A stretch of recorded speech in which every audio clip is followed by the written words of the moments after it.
ألا بذكر الله تطمئن القلوب۔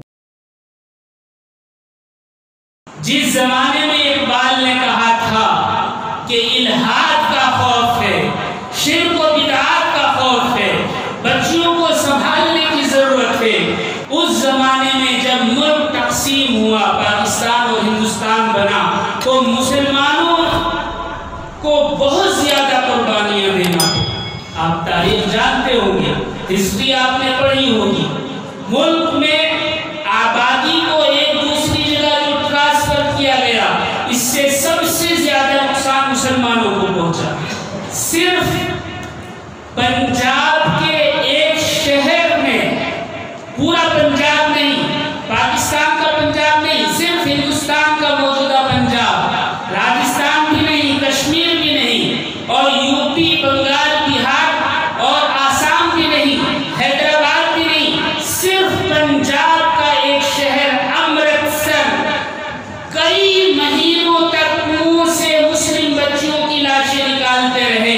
سرکاری ریکارڈ کے حساب سے 21,000 کنواری بچیوں نے اس بات پر خودکشی کی تھی کہ کہیں ہم غیر مسلموں کے ہاتھ نہ لگ جائیں اور وہ اپنے حرم میں اپنے آپ کو ہمیں گرفتار کر کے اور اسیر کر کے نہ رکھیں۔ 21,000 لاشیں جو سرکاری ریکارڈ میں آئی تھی۔ یہ تھی غیرت۔ ہم بھی انہی کی اولاد، ہم بھی انہی کی اولاد۔ اور سرکاری اعداد و شمار کے حساب سے اس زمانے میں، جبکہ گھر گھر پہنچ کر خبر لینا ممکن نہیں تھا، اتنی زیادہ ٹیکنالوجی اور سہولیات بھی نہیں تھی، اور ریکارڈ کیا جانا بھی مشکل تھا، اس زمانے میں 27,000 مسلم بچیاں سکھوں کے گھر میں تھیں۔ 27,000۔ افسوس کی بات ہے، ایک زمانہ وہ گزرا اور ایک زمانہ یہ آیا کہ ہماری بچیاں خود ہم پر تھوک کر جا رہی ہیں۔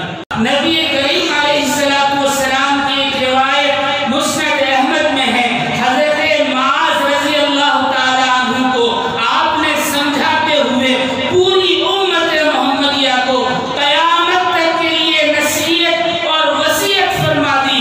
نبی کریم علیہ السلام نے ارشاد فرمایا، کسی بھی حال میں شرک نہ کرنا، کسی بھی حال میں شرک نہ کرنا، خواہ قتل کر دیے جاؤ یا جلا کر مار دیے جاؤ۔